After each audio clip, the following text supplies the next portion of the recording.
ان پر زیادتی ہو رہی ہے، وہ تم سے مدد طلب کریں، تو تم کیا کرو گے؟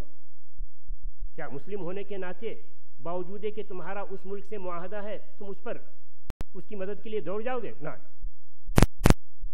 کہا وَإِنِ اسْتَنْصَرُوكُمْ فِي الدِّينِ، اگر وہ تم سے دین کو لے کر مدد کریں، مدد طلب کریں، فَعَلَيْكُمْ النَّصْرُ، تو تمہارا کام مدد کرنا ہے.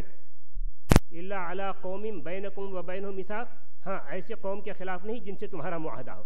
تو معاہدے کی پاسداری کا حکم دیا گیا ہے کہ جس سے ساتھ تمہارا معاہدہ ہے اس کے ساتھ کسی حال میں تم جنگ نہیں چھیڑو گے.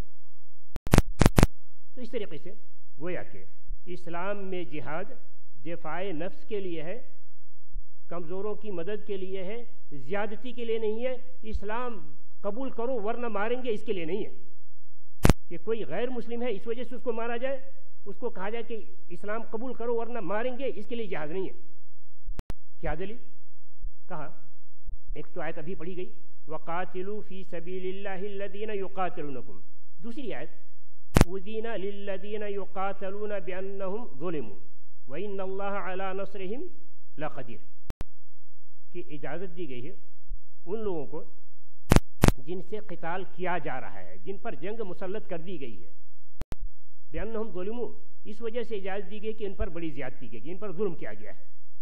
وَإِنَّ اللَّهَ عَلَىٰ نَصْرِهِمْ، گویا کہ جہاد بالسیف یعنی ہتھیاروں سے جہاد کرنا یہ اسی صورت میں ہے جب کہ ہم پر زیادتی ہو.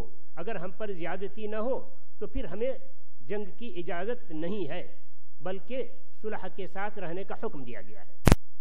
کہاں صلح کے ساتھ رہنے کا حکم دیا گیا ہے؟ کہاں اللہ تعالیٰ نے لا ينهاكم الله عن الذين لم يقاتلوكم في الدين ولم يخرجوكم من دياركم ان تبروهم وتقسطوا اليهم ان الله يحب المقسطين. اللہ تعالیٰ تمہیں نہیں روکتا ان لوگوں کے ساتھ جنہوں نے تم سے قتال نہیں کیا دین کو لے کر، اور جنہوں نے تمہیں گھر سے بے گھر نہیں کیا. ان تبروہم کس سے نہیں روکتا؟ کہ تم ان کے ساتھ اچھا سلوک کرو اور تم ان کے ساتھ انصاف کرو. ان اللہ یحب المقسطین، اللہ تعالیٰ تو انصاف کرنے والوں کو ہی پسند کرتا ہے. تو مسلمانوں کو انصاف کا حکم دیا گیا ہے، ہر شخص کے ساتھ، مسلم ہو یا غیر مسلم، سب کے ساتھ انصاف کا حکم دیا گیا ہے.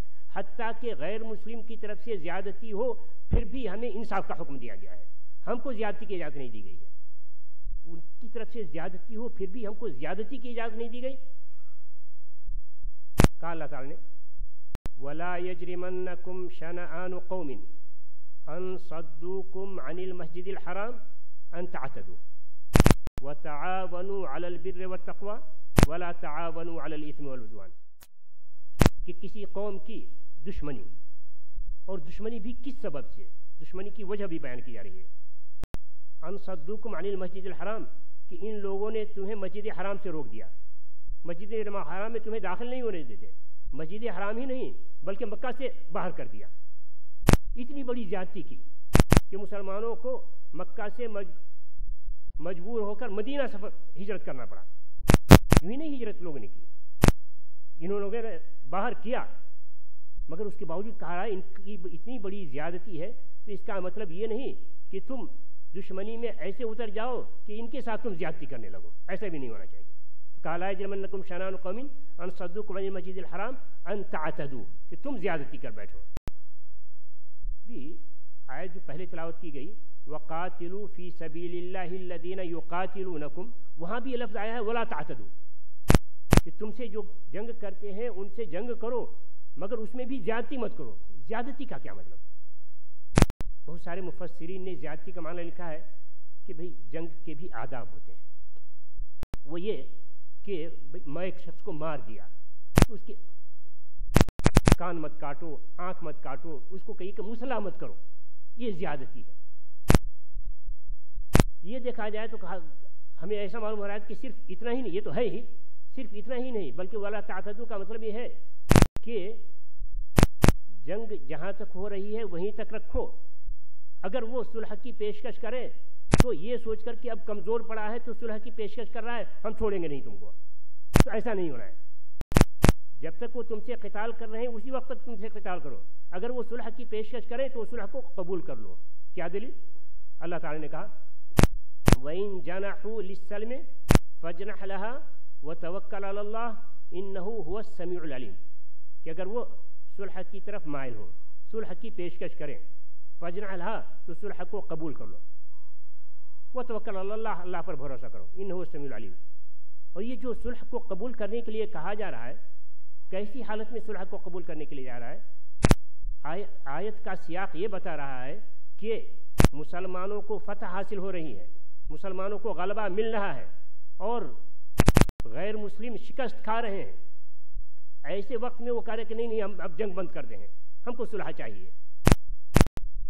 اب دیکھیے جنگ کی حکمت عملی کا تو تقاضا ہے کہ جب آدمی ہمارا دشمن پسپا ہو رہا ہے تو اس کو یہی وقت ہے مارنے کا، مار دو، مگر اسلام حکم دیتا ہے کہ نہیں، ہاتھ روک لو۔ کیا دلیل کہ پسپا ہوتے ہوئے وہ صلح کی پیشکش کر رہا ہے، اس کے باوجود ہم کو ماننے کے لیے کہا جا رہا ہے کہ صلح مان لو۔ آگے کی آیت وَإِن جَنَحُوا لِلسَّلْمِ فَاجْنَحْ لَهَا وَتَوَكَّلْ عَلَى اللَّهِ إِنَّهُ هُوَ السَّمِيعُ الْعَلِيمُ وَإِن يُرِيدُوا أَن يَخْدَعُوكَ فَإِنَّ حَسْبَكَ اللَّهُ، اور اگر وہ تمہیں دھوکہ دینا چاہیں تو اللہ تمہارے لیے کافی ہے۔ گویا کہ دھوکہ کا امکان ہوتے ہوئے بھی تمہیں نظر آ رہا ہو کہ نہیں یہ دھوکہ دے رہا ہے، اس کے باوجود تم کو صلح مان لینی ہے۔ وَإِن يُرِيدُوا أَن يَخْدَعُوكَ فَإِنَّ حَسْبَكَ اللَّهُ، اللہ کافی، اللہ کی طرف سے ہدایت ہے، اس کو تمہیں مان لینا ہے۔ تو دیکھیے امن کا کتنا بڑا پیغام دیا جا رہا ہے کہ بھئی ہم مرنے اور مارنے کے لیے نہیں آئے ہیں، ہم تو اللہ کا پیغام پہنچانے والے بندے ہیں، ہم قتل کرنا نہیں چاہتے، ہم تو رحمت بن کر آئے ہیں۔ وَمَا أَرْسَلْنَاكَ إِلَّا رَحْمَةً لِّلْعَالَمِينَ، رحمت عالم، صرف مسلمانوں کے لیے نہیں، سارے لوگوں کے لیے رحمت۔ تبھی تو آپ دیکھیے کہ جن لوگوں نے رسول اکرم صلی اللہ علیہ وسلم اور ان کے اصحاب کو مکہ سے باہر کیا، جب اللہ تبارک و تعالیٰ نے قوت اور طاقت دی اور اہل مکہ نے صلح کی خلاف ورزی کی، جس کی وجہ سے جنگ کی گئی اور اللہ تعالیٰ نے مسلمانوں کو غلبہ دیا، فتح نصیب ہوئی، تو اگر کوئی اور شخص ہوتا، کوئی اور قوم ہوتی تو یہ اچھا موقع سمجھتی کہ انتقام لینے کا، کہ ان لوگوں نے بڑا ستایا ہے، کتنے لوگوں کو ہمارے قتل کیا ہے، کتنا ستایا ہے، یہی اچھا موقع ہے انتقام لینے کا۔ مگر غلبہ ہوا تو کہتے ہیں لا تثریب علیکم اليوم اذهبوا انتم الطلقاء، ہم انتقام نہیں لیں گے تم سے، جاؤ تم کو ہم نے آزاد کر دیا، چھوڑ دیا، ہم کو معاف کر دیا۔ یہ ہے، یہ رحمت للعالمین نہیں ہے تو کیا ہے؟ بلکہ جن لوگوں نے ستایا، جب ان کو اللہ کی جانب سے ہلاک کرنے کی پیشکش کی گئی تو اس پر بڑا ہی رنج و غم، اس رنج و غم کا اظہار ایک واقعے سے سنیے۔ لیلۃ العقبہ میں رسول اکرم صلی اللہ علیہ وسلم نے اسلام پیش کیا، ان لوگوں نے بری طرح سے ٹھکرایا، بلکہ بڑا ستایا، ایسا ستایا کہ جبریل علیہ السلام رسول اکرم صلی اللہ علیہ وسلم سے پاس پہنچے، کہا کہ اللہ تعالیٰ کی جانب سے حکم ہے ملک الجبال کو، وہ فرشتے جو پہاڑوں پر معمور ہیں اور پہاڑ کے راستے سے گزر رہے تھے، کہ اللہ کی طرف سے حکم ہے ملک الجبال کو کہ آپ سے پوچھیں، اگر آپ کہیں تو اس قوم کو دونوں پہاڑوں کے درمیان دبا دیا جائے۔ ملک الاخشبین کہا گیا کہ عائشہ رضی اللہ عنہا نے پوچھا رسول اکرم صلی اللہ علیہ وسلم سے کہ احد سے بھی کوئی سخت دن آپ پر گزرا ہے؟ ہم سب کو معلوم ہے جو بھی اسلامی تاریخ پڑھتے ہوں کہ سب سے زیادہ تکلیف رسول اکرم صلی اللہ علیہ وسلم کو کسی جنگ میں ہوئی تو احد میں، کہ آپ کے دندان شہید کر دیے گئے، خود آپ کے سر میں گھس گیا، خون رشتہ رہا بند ہونے کا نام نہیں لے رہا تھا، یہاں تک کہ فاطمہ رضی اللہ عنہ نے حصیر جلائی اور اس سے اس کو بھرا، پھر جا کر کے خون بند ہوا۔ تو عائشہ رضی اللہ عنہ پوچھتے کہ اس دن سے بھی کوئی سخت دن آپ پر گزرا ہے جس میں آپ کو بڑی تکلیف ہوئی؟ کہا کہ ہاں، جب تمہاری قوم نے، بنو عبد یالیل قوم کا نام ہے، ان لوگوں نے ہماری دعوت کو رد کر دیا اور ملک الجبال نے کہا کہ کہو تو، یعنی صرف رد کرنا نہیں تھا، آپ کو سخت تکلیفیں پہنچائی تھی، اور وہ جو کہا کہ کہو تو اس کو ختم کر دیا جائے. تو اگر کوئی انتقام لینے والا شخص ہوتا تو کہتا اچھا موقع ہے ایسی قوم کو برباد کر دو جو اپنے نبی کو ستائے. ہم آئے ہیں ان کو ہدایت دینے کے لیے، اچھی باتیں بتانے کے لیے، اور ہم ہی کو یہ زخمی کر رہے ہیں. کہا نہیں، ہم تو امید رکھتے ہیں کہ اگر یہ نہیں تو ان کی نسل میں سے لوگ آئیں گے جو اللہ تعالیٰ انہیں ہدایت دے گا، اسلام قبول کریں گے. کتنا بڑا رہا ہے. تو کہا یہ جو پیشکش ہوئی کہ ان کو ختم کر دیا جاتا کہ یہ وقت ہمارے لیے بڑا ہی کٹھن وقت تھا کہ ہماری قوم اور ختم کر دی جائے. اللہ اکبر. اس کو کہا لعلک باخع نفسک علی آثارہم ان لم یؤمنوا بہذا الحدیث اسفا.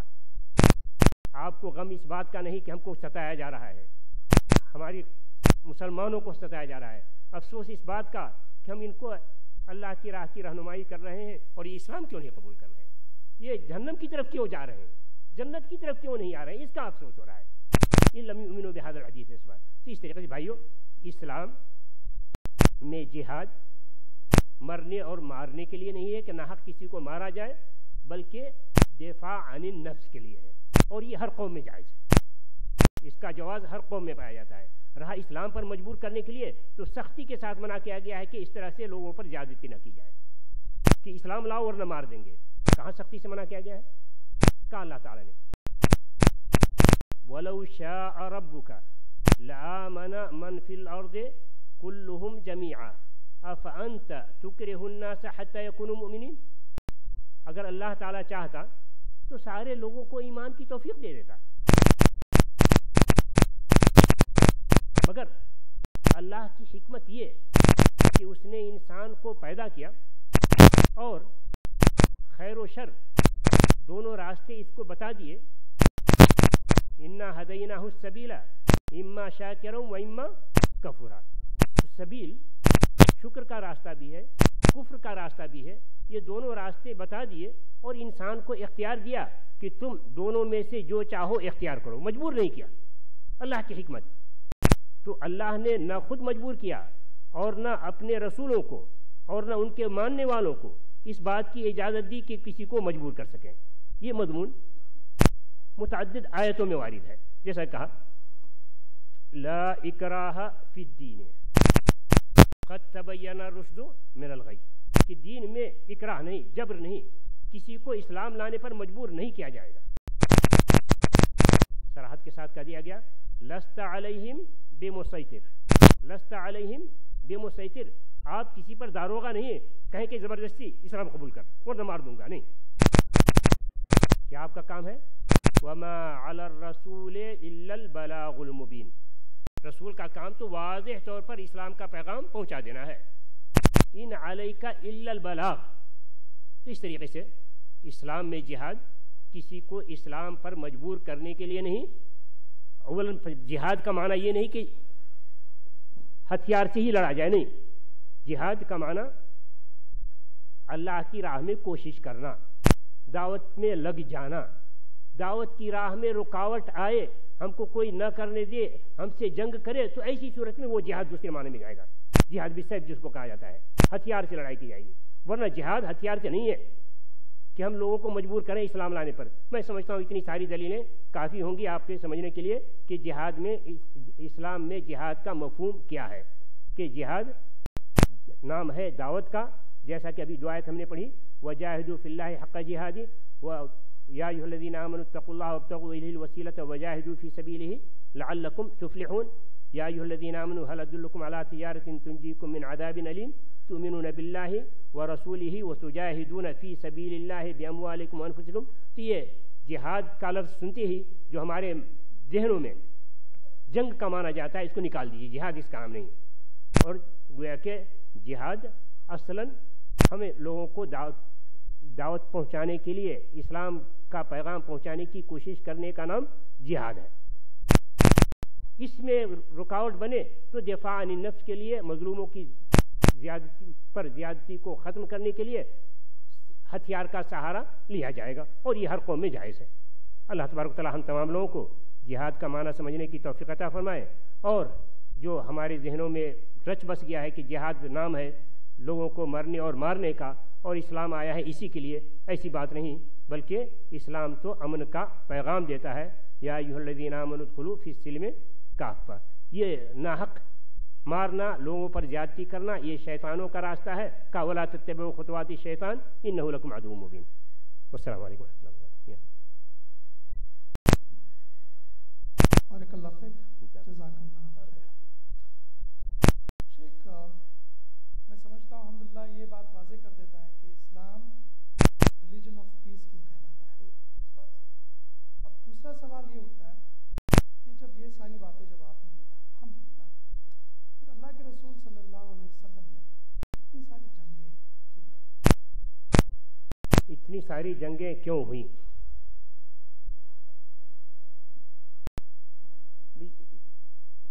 ابھی ہم نے بتایا کہ اسلام میں جنگ دفاع عن النفس ہے، قاتلوا فی سبیل اللہ الذین یقاتلونکم۔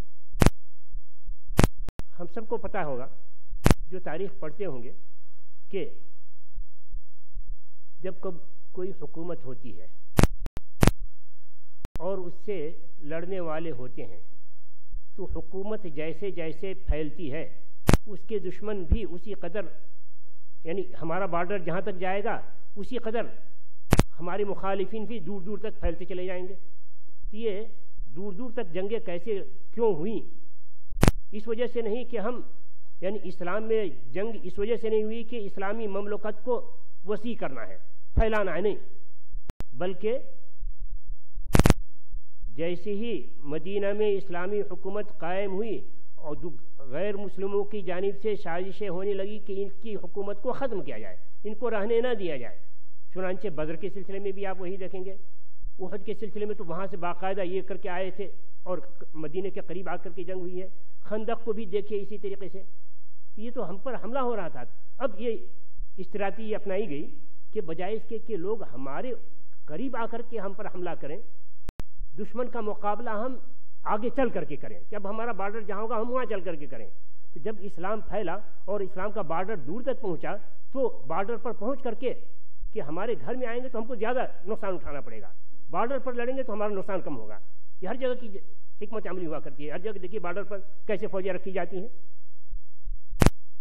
دیکھیے یہ شام 1100-1200 کلومیٹر ہے مدینہ منورہ سے۔ ایک مرتبہ رسول اکرم صلی اللہ علیہ وسلم کی ازواج مطہرات نے رسول اکرم صلی اللہ علیہ وسلم سے درخواست کی کہ اب الحمدللہ مالی فراوانی آ گئی ہے تو ہم لوگوں کو بھی فراوانی کے ساتھ رکھا جائے، تنگ حالی نہ رہے، تو کشادگی کا مطالبہ کیا۔ رسول اکرم صلی اللہ علیہ وسلم چاہ رہے تھے کہ ہم اور ہمارے گھر والے تنگی کے ساتھ ہی رہیں، کہ ہماری مالی فراوانی کو لوگ دیکھیں گے تو غلط تاثر نہ جائے کہ اپنے زیادہ رکھتے ہیں اور ہم کو کم دیتے ہیں، نہیں، ہم تنگ حالی کی زندگی گزاریں گے۔ مگر عورتوں نے ذرا شدت کے ساتھ مطالبہ کیا تو رسول اکرم صلی اللہ علیہ وسلم نے ایلا کیا یعنی غصہ ہو کر، ناراض ہو کر کے ان کے کمرے سے الگ اپنے ایک کمرے میں بیٹھ گئے، جس کی وجہ سے مشہور یہ ہو گیا کہ رسول اکرم صلی اللہ علیہ وسلم نے ازواج مطہرات کو طلاق دے دی ہے۔ چنانچہ ہوا یہ کہ عمر رضی اللہ عنہ جو علم حاصل کرنے کے بڑے ہی شوقین تھے، مگر پیشہ تجارت تھی، تجارت چھوڑ دیتے تو پھر وہ علم چلا جاتا، تجارت چھوڑ دیتے تو پھر جینا کیسے چلتا، معاش ختم ہو جاتی، اور اگر تجارت ہی میں لگ جاتے ہیں تو علم سے دوری ہو جاتی ہے۔ تو اپنے ایک ساتھی کے ساتھ باری بنا لی کہ ایک دن ہم جائیں گے اور ہم جو کچھ سنیں گے تمہیں بیان کریں گے، ایک دن تم جاؤ اور تم جو کچھ سنو مجھے بیان کرو، باری بنا لی تھی۔ تو اتفاق سے ان کے دوست کی باری تھی، وہ اس دن جب واپس آئے رسول اکرم صلی اللہ علیہ وسلم کے پاس سے زور سے دروازہ کھٹکھٹایا، عمر رضی اللہ عنہ گھبرا کر نکلے اور کہتے ہیں اجاء الغسانی، یہ جملہ توجہ کا ہے،